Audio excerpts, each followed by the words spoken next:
President, thatha leli thuba lokuba sidlulise ukuba umuntu akakuthanda ukugcogcoma ahambe engena noma ikuphi.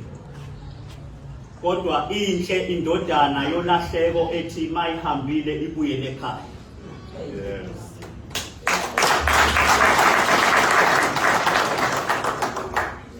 Because siyaqonda kahle ukuthi ukubuyela ekhaya usuke wazi ukuthi uzofika ufudumale khona.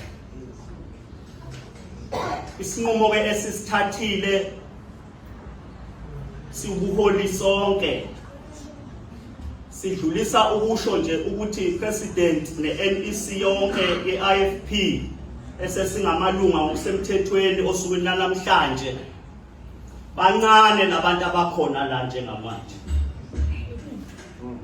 Sinezinkumbi eziningi ikakhulukazi ezisuka kumanye ama-district nakhona eZululand esifisa ukuthi sihlele usuku bezokwemukela ngoba la kukhona akusekho ivision noma inhloso okwakufanele yenzeke ngohlobo lokuthi abantu bathuthukisa kanjani njengoba izwe lakithi libonakala lilesimo esikilo.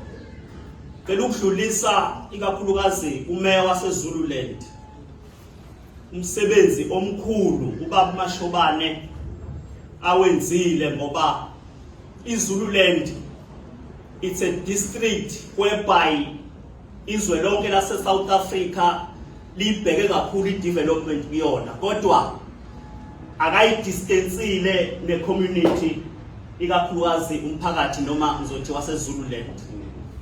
Sifisa ukudlulisa ukusho ukuthi as from today umuntu uthathe lesi sinqumo sokuthi akaphumi izinyembezi akayisoli kodwa futhi uyokwenza umsebenzi omuhle wokuthi akhulise iqembu lomntwana wamaphinda ngene.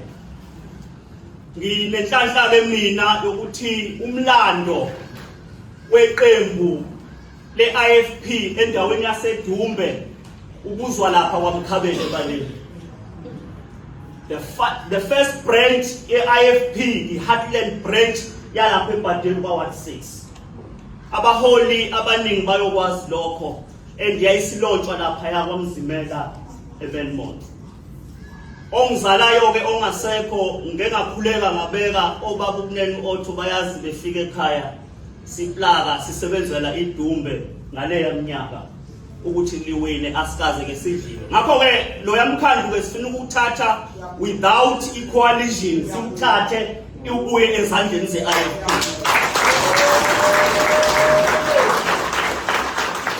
Ekuphetheni kwami ngifuna ukunibonga nonke baholi ukuthi isinqumo enisithathile sicabangisise kahle ngoba ikhona into eqhamukayo ithi nanti iqembu kodwa uma ubona into ubona ukuthi izophelela ezeni fanele uye into. Ngithanda i-constitution ke ye-IFP ethi ke egameni likaSomandla besiqala ke nemigomo yakhe. Yilapho ke ubaba ongizalayo wangena khona ngoba iqala ithi egameni likaSomandla nanku umthetho sisekelo owasingatha leli qembu.